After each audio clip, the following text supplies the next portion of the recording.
S'il y a bien un dessert que j'adore aux États-Unis, ce sont les Rice Krispie Treats. Et aujourd'hui, les gars, je vous apprends à faire des cookies and cream Rice Krispie Treats.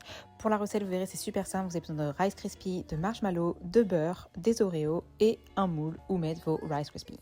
Dans une casserole à feu doux, tu mets ton beurre afin qu'il puisse fondre. Attention, ne mets pas le feu trop fort parce que tu veux pas que ton beurre devienne brun. Pendant que ton beurre fond, tu vas venir casser tes Oreos de cette façon. Il faut vraiment que ça ressemble à des miettes. Une fois ton beurre fondu, tu peux rajouter tes marshmallows dans la casserole. Et là, les gars, il faut vraiment laisser à feu doux et tourner pour ne pas que vos marshmallows crament. Pendant que vos marshmallows sont doucement en train de cuire, dans un saladier, vous mettiez vos Rice Krispies avec les miettes d'Oreo que vous avez cassées auparavant. Vous mélangez le tout pour que ce soit bien homogène. Quand vos marshmallows ont bien fondu et ont atteint cette texture, vous rajoutez un bouchon d'arôme de vanille et vous continuez à remuer. Et là, les gars, le plus dur s'annonce, c'est là où tout le travail se fait.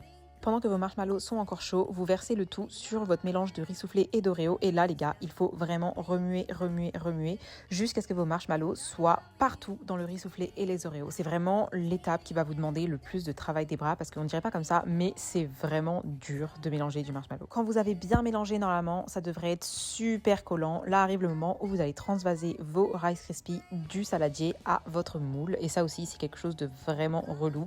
Faites pas comme moi, prenez pas une spatule en plastique, prenez plutôt quelque chose en fer et surtout laissez le marshmallow refroidir avant de vous embêter à faire ça parce que vous verrez c'est beaucoup plus pratique une fois que c'est froid et que vous avez quelque chose en fer, ça ne colle pas du tout. Une fois que ça a bien refroidi, vous pouvez maintenant vous couper une part et il ne vous reste plus qu'à vous régaler.